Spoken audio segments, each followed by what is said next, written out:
విజయనగరం జిల్లా తమ్మన్నమెరక గ్రామంలోని జగనన్న కాలనీలో అనుమానాస్పద స్థితిలో మృతి చెందారు నవదంపతులు.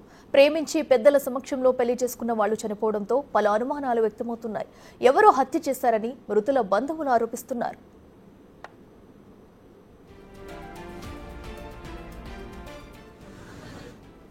భార్యాభర్తల మధ్య చిన్న చిన్న గొడవలు ఉన్నాయని, రాత్రి ఇద్దరి మధ్య గొడవ జరిగిందని స్థానికులు ఆరోపిస్తున్నారు. అయితే ఘటనా స్థలం వద్ద మృతురాలి తాళి నేలపై పడి ఉండి గాజులు పగిలి ఉన్నాయి. స్కూటీ తాళం తీసి ఉండటం పలు అనుమానాలకు దారితీస్తుంది. పరిశీలించిన మీదట భార్యాభర్తలు ఇద్దరు వీళ్ళకి కొత్తగా పెళ్ళై 7 months అయింది.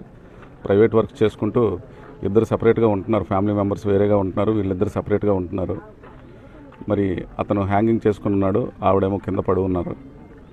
వాళ్ళిద్దరి మధ్య ఫ్యామిలీ గొడవలు ఉన్నాయని ప్రాథమికంగా మనకు సమాచారం ఉంది. దీని మీద మనం ఫిర్యాదు తీసుకొని కేసు దర్యాప్తు చేస్తాను. Thank you. అక్కనవుతాను మాది దొంగడండి, వరపుల శ్రీమతిని. వాళ్ళిద్దరు ప్రేమించి పెద్దల పెళ్లి వరకు వచ్చింది. వాళ్ళిద్దరు అయితే చచ్చిపోయింది కాదు. వాళ్ళిద్దరు అయితే ప్రాణానికి ప్రాణంగా గోరుముద్దలు తినిపించుకున్న స్థాయిలో ఉన్నారు వాళ్ళిద్దరు.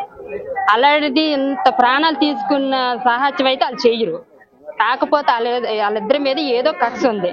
చంపేసి ఊరేస్తారు. ఆ పిల్లని చంపేశారు. నా భర్తని ఇలా చేశారని ఆ పిల్లని చంపివచ్చు, నా భార్యని చేశారని ఆ పిల్లని చంపి ఇద్దరిని చంపేశారు. కావాలనే చేశారు ఇదంతా.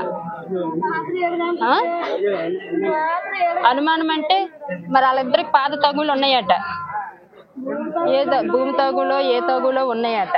ఆ పిల్ల అన్నది అటు చుక్కలు చూపిస్తాను. దాని మీద చంపేశారో లేకపోతే దేని మీద చంపారో కారణాలు తెలియలేదు. ఆ పిల్ల అనేది అటు ఎవరి మీద మనకు తెలియదు. ఆ విషయం అయితే మాకు తెలియదు. కానీ వాళ్ళిద్దరు మాత్రం సావుకి సిద్ధపడరు.